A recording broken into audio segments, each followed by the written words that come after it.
All right, welcome back to Quantum Photons. My name is Aaron. And my name is Stefan. And this is the Quantum Photons podcast, all things science and science fiction.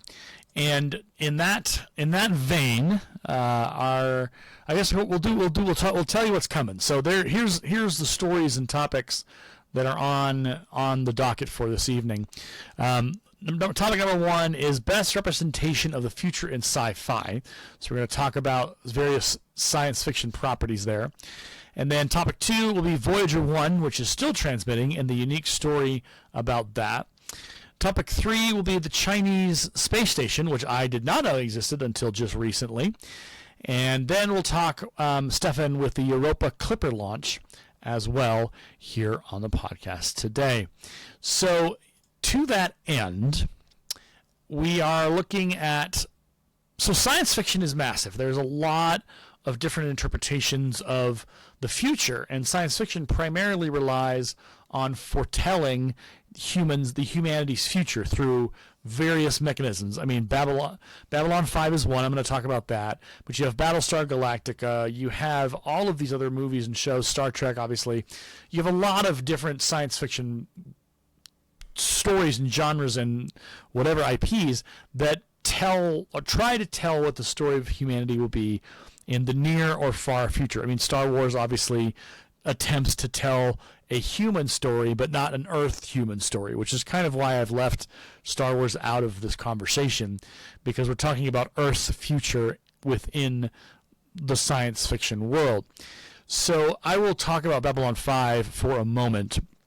Babylon 5 was an incredible TV series, and it spawned a legendary fandom and some incredible stories. The first season, I've watched it. I've got the rest of the seasons are on my to-do list. But it's interesting because Babylon 5 takes a different route than most, like with Star Trek and others, where Babylon 5 doesn't cling too heavily to Gene Roddenberry's future dream. It leans more into, we just take humans and then obviously then the aliens, and we just move them forward in space.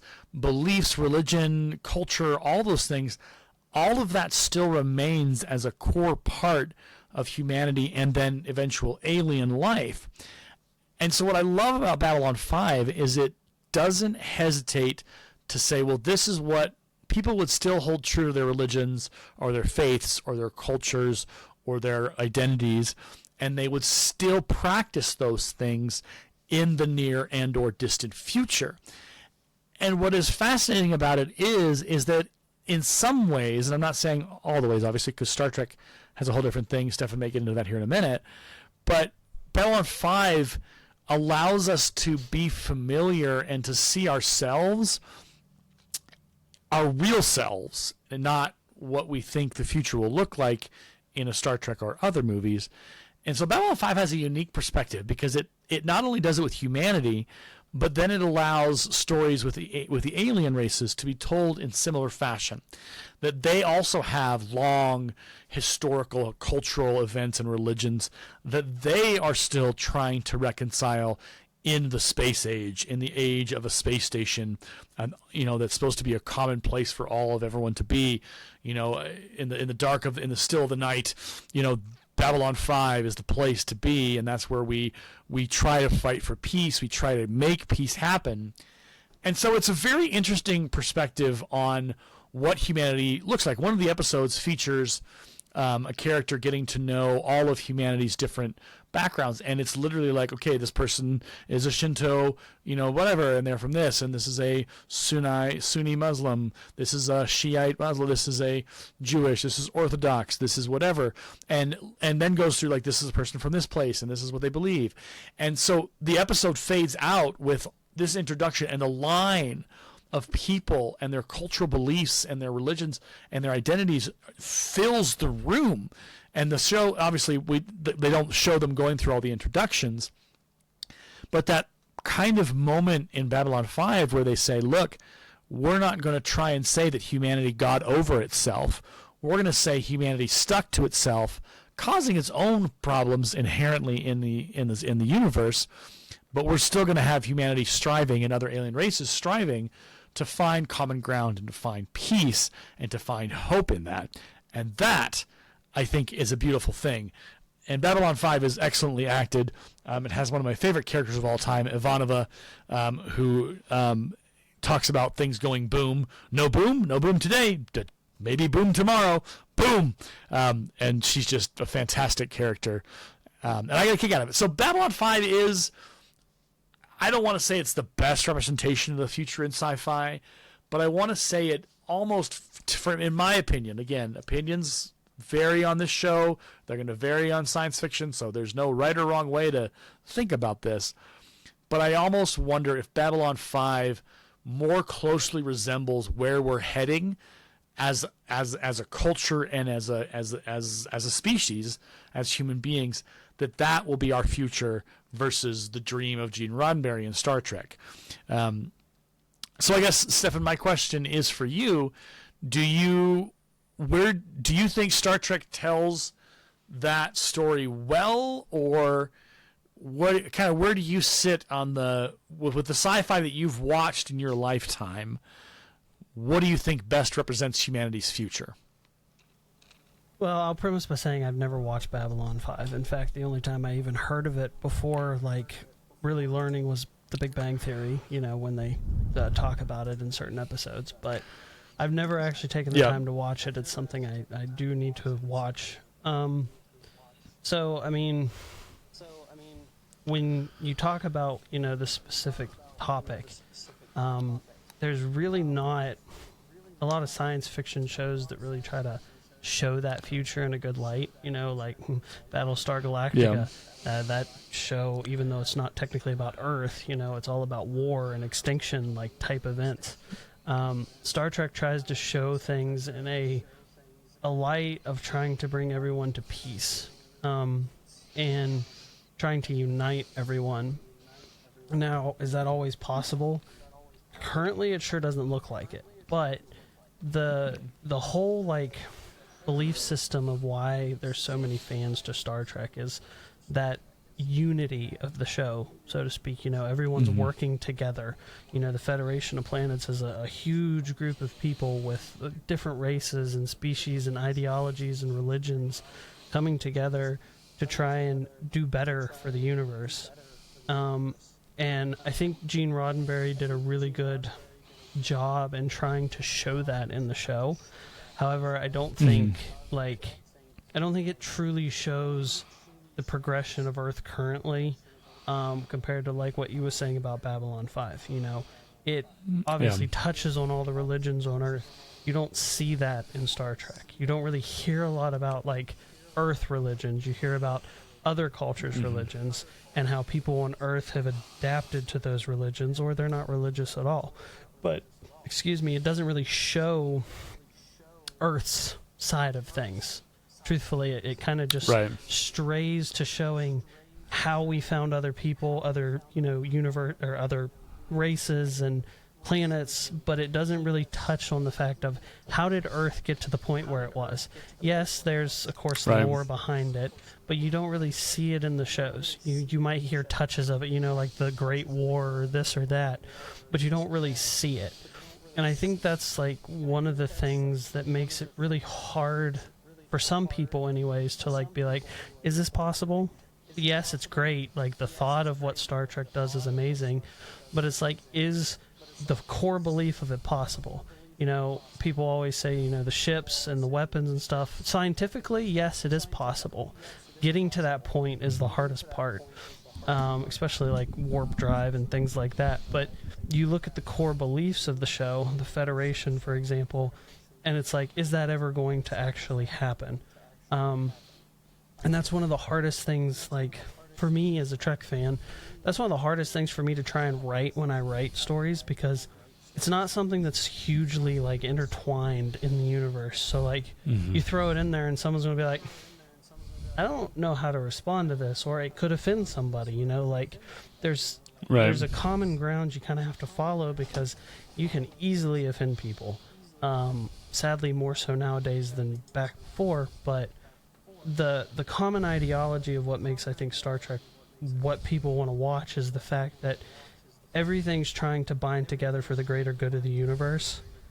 Let's put aside whatever Earth had before and look to the future. Mm-hmm. And I think that's really what it's trying to paint a picture of. Yeah, so part of like what you're kind of alluding to is in Star Trek, I think the idea behind Gene Roddenberry's is there's no more religion, like humanity has moved past a lot of its trappings. And I think I've always said that I will always come back to Star Trek. Star Trek is my cornerstone. It is my capstone. It's the whole package. It's the foundation. But I think if we were if I personally, again, this is personal opinion. If you think Star Trek is the bee's knees when it comes to modern stuff, I have a stupid a mosquito in my office. It's fantastic. It's great. That's why I'm trying to smash whatever it is. Is that Star Trek asks us and tells us that we can be better. We can move past. We can evolve into a better human race and to a better humanity. And while I still believe that possible, while I still believe that feasible, I don't know if it's something that I'm absolutely sold on being a possibility. Like, it's like, well, we talk about how close a lot of people still hold to their religious beliefs and their ideological beliefs and their cultural beliefs. There is, if we were to delineate a specific one, we could talk about someone who is of the Jewish lineage. Being Jewish is not a faith-based identity. It is a part of that identity. But to be Jewish is to not just have that faith, but to have that culture and that familial line that you practice more than just a faith or a religion. You are actually living that life in every way possible. And so when we talk about when we leave religion behind and humanity moves forward, the question that is unanswerable at this point, I wouldn't even pretend to try and answer it in this podcast, is do we realistically, now Gene Roddenberry's dream and all the canon and the mythology in the show, not going after that, but I think if we step back and we go, okay, do we think realistically humanity could do this? And the answer is we don't know. But I also think I don't, if you ask me like down to brass tacks, would I say, yeah, we can do it? I don't know. Because for an example, like I'm a Christian. I have been practicing my entire life. I have had my faith since I was 3 years old. So in that way, that's an identity. And what to think that, okay, well, will we get to a point where that no longer exists or is important or valued or whatever you want to call it? That's a harder answer because I don't know. Because you talk about you've got Catholics, you've got Christians, you've got Muslims, you've got Buddhists, you've got all kinds of religious practices across the world, and that is an interesting conversation, I think, to have about how do we reconcile what we know about humanity and what we hold on to or what we practice, what we believe in, all those things. And then how do we figure out, well, how does humanity get to the point where they abandon all of that for the Federation, for the better good, quote unquote, of the future? And so it's a messy question. It's a messy answer. I don't have one. You started but I did. And I freely admit that. But I think the other thing is, like, as our listeners are listening, I think it's a valid question for you to examine, because it's not just Star Trek or Babylon 5 and Battlestar Galactica. I mean, Battlestar Galactica talks about the Lords of Kobol, the gods. There are gods in that show. And so the question becomes, are we more going to be reflecting the Babylon 5, Battlestar Galactica future, or will we reflect more of the Star Trek and other kind of utopian views of what the future holds. And again, don't have an answer, but I think it's one of those things. It's a philosophical conversation to wrestle with, and I think it's important not to get tore up about it or get tied up inside it, but to really think, what does the future hold for humanity in space? And it's to boldly go where no one has gone before, to seek out new worlds and new civilizations. Those are weighty words, and those are things that we still carry with us to this day. I mean, the Enterprise has taken on new meaning in all kinds of things, and it's just anyway. So there's a lot, and I'm not gonna belabor the point or beat the dead horse. We'll put the slightly injured horse, metaphorical horse, mind you, not a real horse, off to the side. You make a good point, especially because I'm a Christian as well, which and that's the same. It's the same point that I've always thought. It's like, how is it going to be possible? What could make that possible? And I heard something really interesting. Right. You was talking about like going beyond Earth. There's a lot of people that believe that if we don't leave Earth and colonize other planets, then we're going to cease to exist, because they believe that eventually an extinction level event is going to happen on Earth, and that's it. And so, is that when we put aside our differences for the betterment of humanity? ? That's the question we're going to leave with that topic. And so, because this isn't a podcast where we're trying to get religious or try to step on people's toes, but we're trying to at least make you think. What could be in the future. Right. Well, and I think science fiction, as a part of its many tenets of what science fiction has done over the years, science fiction does ask that question, and it begs you to ask that question. The original science fiction obviously was all about aliens and who was the stars out there, that there are beings out there. But we've asked this question before in this podcast, and we still don't have an answer, and I don't think we'll have an answer. And it's okay not to have an answer, but we are more and more beginning to believe and wonder. Believe and wonder that we are alone, and then wondering, are we really truly alone? And that has become, as years have gone on into now the 2024s, people are starting to go, we might be alone in the universe. If there was intelligent life out there, we figured they would have made contact by now. But we also don't know. They may have, because again, how the light travels to us, we're seeing stars that may already be dead. Like there's that harsh reality of, we don't know if there is intelligent life out there that we've just missed, or it's already died out before we have a chance to even begin to engage it. Now, to veer off to slightly off the path, not quite into the ditch, we're gonna stay on the side. And just kind of rumble on those rumble strips on the highway. But there is significant concern about UFOs right now. And I think you've probably seen the reports on, Air Force pilots seeing these balls and globes of light that are just kind of all over. And there's been video evidence that this is real. And what some have suggested, and again, there's not a lot of hard scientific proof because we haven't been able to get a hold of these things, is that our idea of what intelligent life is versus what we're actually experiencing when it comes to alien life is completely different, and very much is going to rock our brains when we either eventually make contact or they make contact.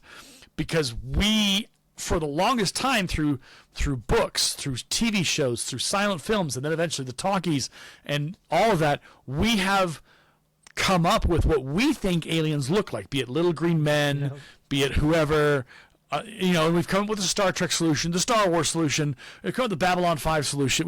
We've imagined aliens of all kinds, and what some people have said is that the aliens that we experience, and I think I can't remember what podcast I was talking about this with somebody, or maybe with you, but the closest thing we probably will run into will be something that resembles like the Tholians. And so in the Star Trek universe, the Tholians are big insectoid creatures that have a language that is indecipherable by most standards. And so people say that's more probably accurately close to what we're going to get to see or experience versus actual humanoid aliens out there somewhere that we are going to run into that have ships like we do and stuff like that. So it's a fascinating. If you think about it too much, your head can start to hurt. Like you can start to be like, okay, this is too much. This philosophy of science is just too much of a thing, and I don't like it. And this fly, it's a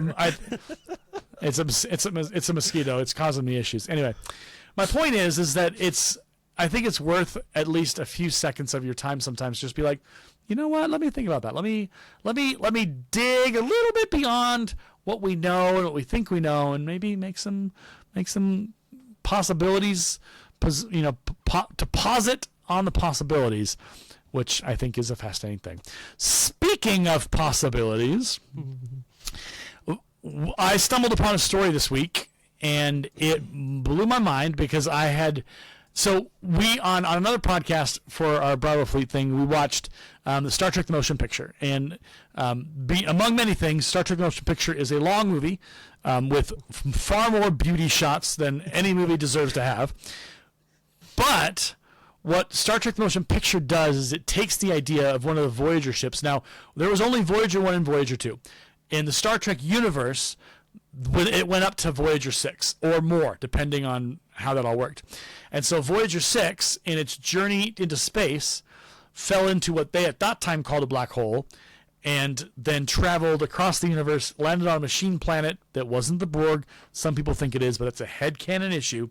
And then V'ger, because the plaque got all sullied, V'ger comes back looking for its creator, causing untold destruction and untold chaos, and an attempt to locate its maker, its creator. The movie ends with the two characters that we really had not developed any feelings for, except for in the movie, because they showed up. They're the ones that solve the problem and close out the movie. Anyway, that's neither here nor there, but it's just an interesting kind of anecdotal piece of that story, because Voyager 1 and Voyager 2 are still out there. Yep. They are still journeying through deep space. Now, Voyager 1 is a cool story because Voyager 1 has been transmitting since it was launched. And it has traveled out of our solar system and is now in deep space and on its way. It's about 15 but the cool thing is, billion miles away. Yeah, it is a long ways away. So on October 18th, the spacecraft failed to respond. So they were looking to get, obviously, information. There's a deep space network, a global array of giant radio antennas that were telling the aircraft to turn on one of its heaters. Well, it didn't happen. And so the team later discovered that the spacecraft had turned off its primary X-band radio and instead switched over to its secondary S-band radio transmitter, which uses less power. So what that is hilarious is that backup radio transmitter has not been used since 1981. That is over 43 years ago. So in 43 years, that piece of electronic equipment still works. Still is able to power on and be used. What amazes me is these Voyager 1 and Voyager 2, they were not expected to last this long. There was no expectation that we'd still be doing this in 2024. And yet, both Voyager 1 and Voyager 2 continue to transmit, continue to give information and transmissions. Actually, I got to double check if... Yep. So in 2018, it crossed and it entered Voyager 2, got into the second. So in July of 2023, it overtook Pioneer 10 as the second farthest spacecraft from the sun. Launched in 1977, if you can believe it. So Voyager 2 and Voyager 1 are absolutely out there, just doing incredible things for. Anyway, so. Voyager 1 is still sending signals back. They don't. Here's the thing. The sad part is they do expect that eventually Voyager 1 will power out. Will no longer be available. And they expect, I think, that like 2025, 2026 a little bit later than that they will eventually lose this. They will no longer be able to contact it, and it'll keep going, and it won't stop. So I think it's fascinating that we've sent these two spacecrafts into the ether, and eventually they might run into something. What, we don't know, and how, we don't know, but that humanity was smart enough to say, we have the ability to launch these things out there. Let's send them out. Let's get them on their way. What I find interesting is we haven't done something like this recently. And Stefan, you'll have to correct me if I'm wrong, but we haven't launched with the intention of launching out into catching up or being on target with Voyager 1 or Voyager 2. We've been more concerned about launched are scientific. They've sent some to like the sun. They've sent probes specifically to crash into asteroids. But nothing has come close to the Voyager missions, which, again, as you said, they are eventually going to lose the ability to communicate with Earth, and that is because the further away from the sun they get, they're not going to have the power they need. So they've already, in both of them, they've pretty much disabled most redundant systems that they don't need to save what power that they can, to try and make it possible to expand the time that they're able to communicate with the Earth. But eventually they're going to go to a point of no return. They're going to continue into space, but we're not going to be able to contact them. And like you said, it's kind of crazy with the way technology is now and the updates. Why not send another probe out, maybe in a different direction from the Voyager ones, but send another probe in a different direction? And that's the whole thing. NASA has different science objectives that they want to cover, they want to gain, they want to, get. And I don't know that I have heard in any time recently that they plan to launch another probe into deep space. That is currently not what their goals are, but you never know. Someone might come in as an investigator and be like, hey, I want to launch this probe for this reason with this, this instrumentation on it. We can gain XYZ data from it. Let's do it. And NASA's like, okay, let's do it. Let's put this together. Let's launch it. There's always that possibility. But as you said, currently, there's definitely not been any probes since the Voyager probes that's really went into deep space. You can go to, I think it's NASA JPL. They have a site where you can actually track all the satellites or probes that they have in space. So you can kind of see the distance of how far they are, when they were commissioned, and different things like that, which really is interesting, if you really want to dive into it and look into it deeper.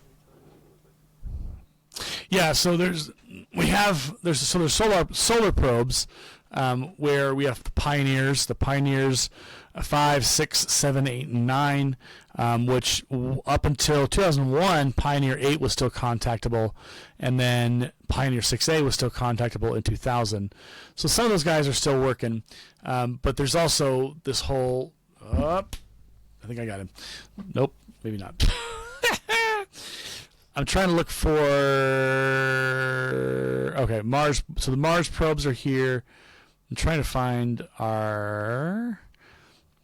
So we've done... I'm trying to find our other probes. Hold on. I should have done this when I had the chance. Voyager. Okay, so Jupiter probes. So Jupiter probes were where they were headed towards Jupiter, exploration of Jupiter. Voyager 1 and 2 went on to visit Saturn and Uranus and Neptune and beyond. So a lot of them are either out, completed their mission, or are still out there as well. So Voyager 1 and 2 are the two that just continue to impress and continue. And they've been going since 1979, which is just incredible to think. and they're out there. All these guys are still around. It's just kind of cool. I get a kick out of old school NASA. Like it blows my mind, the ingenuity and the energy that was input to get them out there. So when I saw that, I was like, that's legit. That's a cool thing. I guess the prediction is that eventually either they're just going to keep going until they run into nothing, or they might run into something or someone out there, and maybe they'll come visit us on Earth, or they'll come find us, or who knows what'll happen. Which leads us to who knows what'll happen, which leads us to topic 3. So I didn't know that the Chinese had a space station. This was news to me because I saw a news article how they put its youngest astronauts into space. And they have a similar space station. It's smaller. It only has like 3 segments or 3 whatever. Modules. And modules. And so what's interesting is that station came up, I think, in 2022, 2021. I'm looking through here. I should have remembered this. And it finished in 2020. Yeah. Yep. So that is fascinating to me, because here's the thing: if you're a student of history, you know that the last space race was between the United States and Russia, and that was a John F. Kennedy-led space race that we eventually picked up the ball when he was when he was assassinated, and the rest of the rest of the country said, we're going to do it. We're going to make this happen. And so we did. We got to the moon. We did all the things, and we continued. We continued to go into space. We went in space shuttles with varying levels of success, and then we built the space station. The space station is a multi-country effort. The one country that's not allowed, among I think a couple, is China. And yeah, they're not allowed into the space station, to the International Space Station of all places, which the reasons why are very understandable, because the Chinese government is not trustworthy in a lot of ways, because they are very heavy on spying, hacking. They do a lot of things that are not great. And so it's very interesting, because the recent news conversation has been that the International Space Station is going to have to come down. Yep. And that news was mind-blowing to me, and I'd forgotten how long the International Space Station has been up there. It has been a long time. Very long. And so it started in 1998. The first piece of the ISS was up, and then the U.S. was launched, and then everything else. So construction was completed in 2001. So overall, this thing has been around for a lot of years, about considering 26 years. And so when you think about, that's a long time for something in space to survive. And the fact that it's managed where it has to survive and not get beat up has been a miracle and a half. So what's interesting is they were talking about how they're going to have to figure out a way to bring it down. And the worry is that the International Space Station is huge. It is a massive construction. And to bring it down is not like, oh, we're just going to let it burn up in the atmosphere. It's volume. It's not a small thing.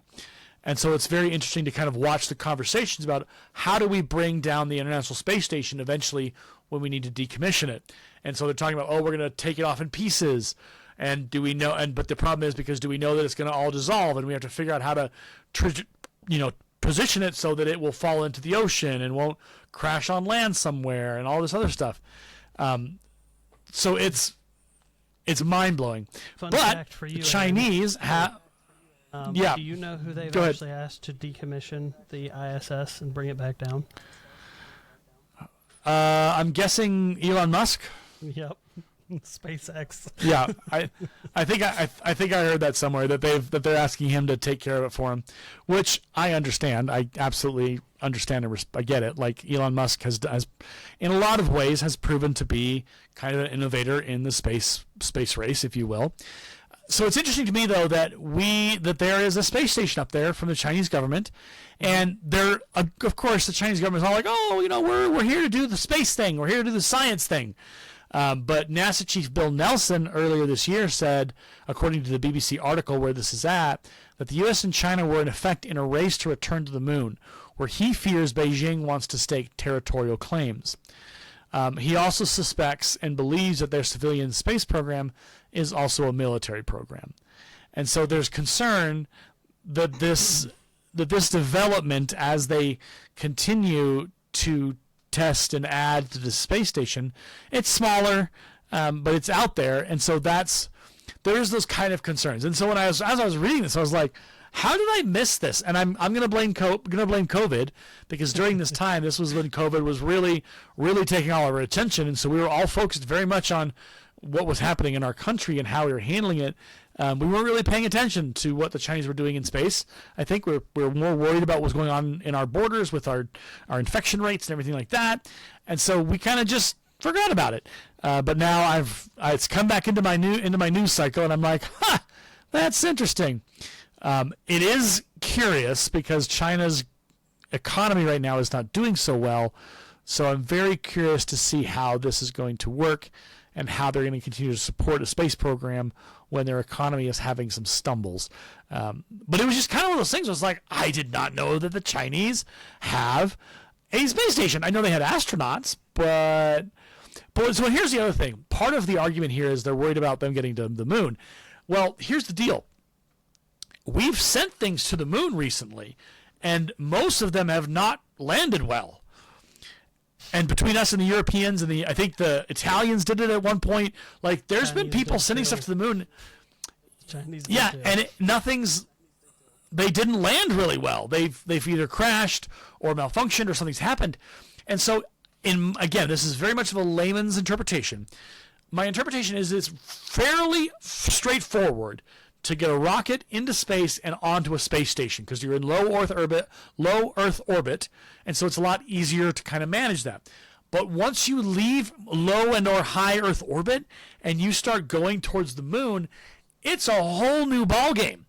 Because I've watched Apollo 13. I've watched a lot of those Apollo documentaries about the math that is involved in calculating how to get to the moon, and the course you set, and the energy you use, and the engines, and all the things. Like, it is a high stress SAT test on steroids to try and imagine how that all works.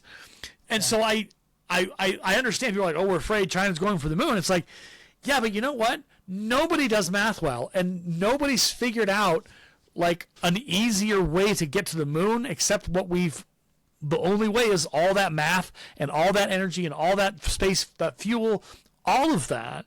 And so I think the dream to get back to the moon is a dream, and I understand it. I recognize it as a nostalgic implement, but I think we need to be focused more on Mars, because I feel like that's reaching to the stars, that's reaching to the ends of the earth.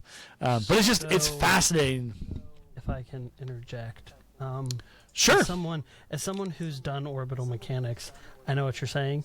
Low Earth orbit, high Earth orbit, not really too difficult. Once you get into geostationary transfer orbits, that's when it starts to get into a whole nother ball of wax. But the problem with that is, once you're in a geo, as they call it, eventually you have to come out of that geo into the orbit of wherever you're at, such as the moon. That's where the complexities of this occurs. And, we sent the unmanned Orion capsule around the moon. That was like the first Artemis launch of the space launch system. So we know how to do it. We've done it before. But like China, for example, my question is, as you said, that they're heavy on spying, and they truly are. It's really bad. Do they actually want to set claims to the moon, or are they using that station to spy on the U.S.? Like that's one of those questions, because they say they're for space, but with everything that China does, I don't trust it. Because, like, I watched the launch of this rocket, and never in my life have I seen this. Before those astronauts go into the capsule, they salute. Like, they salute like a military salute. Not even joking. Yep. And before it launches, they also salute. So I'm like, there's some questionable things here. Right. So, in regards to that, with Mars, yes, you're right, but the main reason, like, we as Earth, as well, the U.S. wants to go back to Mars, or the Moon, sorry, is to colonize it, but also to prepare for that transfer orbit to Mars. Because if we can do it from the Moon instead of doing it from Earth, which is why I believe NASA's wanting to build a station specifically made to travel from the Moon to Mars. But of course, SpaceX is just like, you know what, we're building a whole ship. The specific reason for it is to go to Mars. Either way, having that buffer point on the Moon, per se, like if SpaceX puts a base up on the Moon and has the ability to launch a Starship rocket up there to fuel the other Starship before it heads to Mars, would be way more convenient than having to launch it from Earth and try to meet up. So there's some good reasons to be on the Moon and to, like, you know, have placement there. But as you said, going beyond is really what we're looking for. That's what we want. We want to go beyond what we've seen, what we've done. And of course, there's tons of scientific missions that have been to Mars, but never a human. And according to all research, Mars is the closest thing to Earth as there is on planetary or any of the planets that we know of in the solar system. So, you know, in regards to that, I guess I can transfer into my topic because it deals with another planet. Well, another planet's moon, so to speak. So the Europa Clipper launched a few days after Hurricane Milton hit the coast of Florida. Well, luckily, NASA didn't have any issues. Or no big issues, and SpaceX took care of, made sure the launch of the Falcon 9 rocket that had the Europa Clipper mission in it, the vehicle in it, was fine.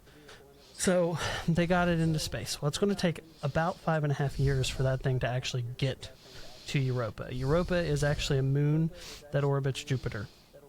Would not be habitable for humans. You don't want to go there. The radiation would murder us. However, the whole point of the Europa Clipper mission is for Mars to discover if there is water beneath the moon of Europa. The belief is that under the crust of Europa is a giant sea. It's pretty much just a giant ocean underneath. So they're trying to discover if that's true. They're trying to discover, like, the magnetic fields, how it interacts between Europa and Jupiter. And the way that they do this is really incredible. You talk about that math. So they're using what they call planetary gravity assist. Don't know if you've ever heard of that before. It's, no, it's new to me. So they're using the gravity of a planet to help speed up the vehicle. So it'll do... Yeah, so it'll do 2 gravity assists. I can't remember exactly where, but it does 2 gravity assists to help speed up its journey. However, it still takes 5.5 years for it to get there. That's the thing that is so incredibly crazy to think about, is how vast space is. You know, it takes 5.5 years for something to get that far. Like, the distance is insane. Like, when you try to put that in your brain, you know, like traveling from where I live in West Virginia and going to, like, Washington State, that's considered a long distance in the U.S. 5.5 years to get to this moon is just, it's insane. And one thing that I will say NASA prides itself on is its scientific missions. I think that's where it shines, is the things that it's done for scientific research. You know, the James Webb Telescope, the Hubble Telescope, you know, the Europa Clipper mission, the Curiosity rover, you know, all the things that have helped to continue to build our scientific knowledge of the universe and of different planets is really where NASA shines. And I don't personally think that NASA should really continue to focus on launching a rocket, because what they shine at nowadays is the scientific side of things. You have so many companies up and coming that are private, you know, private-based companies that can launch those things and have proven that they can launch their stuff successfully. Let them do that. NASA, let them handle the scientific side of things, the things that they're good at, that's what they're good at. And Europa Clipper's, like, that's one of those examples, because it was launched by SpaceX. Falcon Heavy rocket, got it into the high enough orbit it needed to get, and then the JPL, the Jet Propulsion Lab in California, took over. You know, they'll track that thing all the way for 5 years. They watch it. They continue to track it. And so that's really where NASA shines, is that scientific side of things. And what they find at Europa could be absolutely incredible. Like, if you watch the launch during the time up to it, they described like every instrument that was on that vehicle, and it is the biggest spacecraft that NASA has launched into space ever. It is the biggest one that has ever been launched. So that alone is an incredible feat, to have a scientific vehicle that big. And so that's where it's like, you know, getting to Mars, getting back to those places.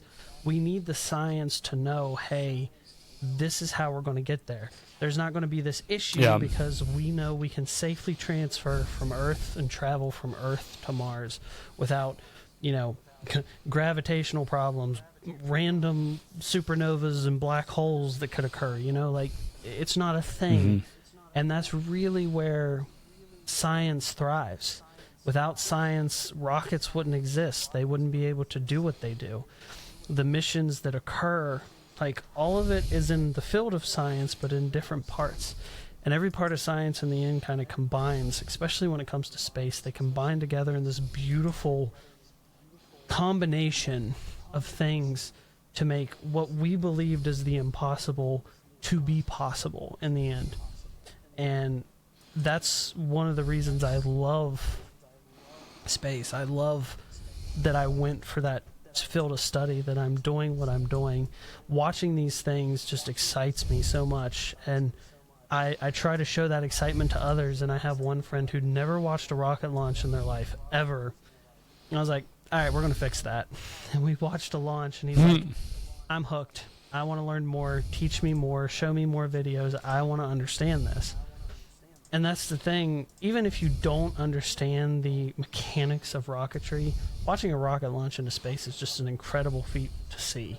I mean, it is just, it's something that even the smallest of kids is mesmerized by, because it's an achievement that is just, it's incredible. And so, you know, all of that leading into everything else that we've talked about, you know, from Star Trek to the space station that China has, to Voyager, all of that came through that science, through that love of science. And, you know, that's my job here. You know, you call me the science guy. I'm putting in air quotes because that's what you call me. Right.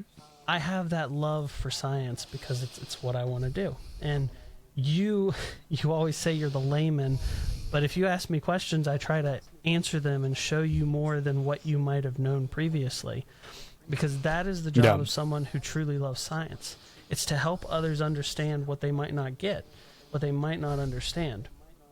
And that's why talking to you and talking to the professor about these things is just such a great topic. Like, we've had topics where we've talked for hours about science because we have that passion for it. And it's such an incredible thing to really go sometimes and deep dive into things you might not understand. I don't recommend going and reading about orbital mechanics. Not right. My recommendation. It's pretty complex, but starting off small, you know, if, for example, you're like, well, how does a rocket actually get up off the pad? What allows the propulsion of that rocket to do that? NASA has so many resources and there's so many sites. You can literally just Google it. How does rocket propulsion work? And there's YouTube videos where professors explain the entire equation, how it works, and what makes it possible, as well as being able to change the orbit of a vehicle in space using rocket propulsion through like thrusters and engines. Like, there's so many ways that kids nowadays, before they go into this field, they can learn beforehand. And I had no clue because I never thought I'd go to college. But once I actually got in and I started having to research things, I'm like, there's so much information that if people really want to learn, all they have to do is go online. You can learn anything and everything you want to know if you go online. and it's scary sometimes to think that all of that power is within the internet, but it's also incredible for us that want to learn more and to better ourselves, to use it as a tool of good, to learn more about the field of science and the future and the betterment of the equipment that we use to build better rockets, to build better transfer vehicles, to build colonies in space. You have to have that understanding and build off of it.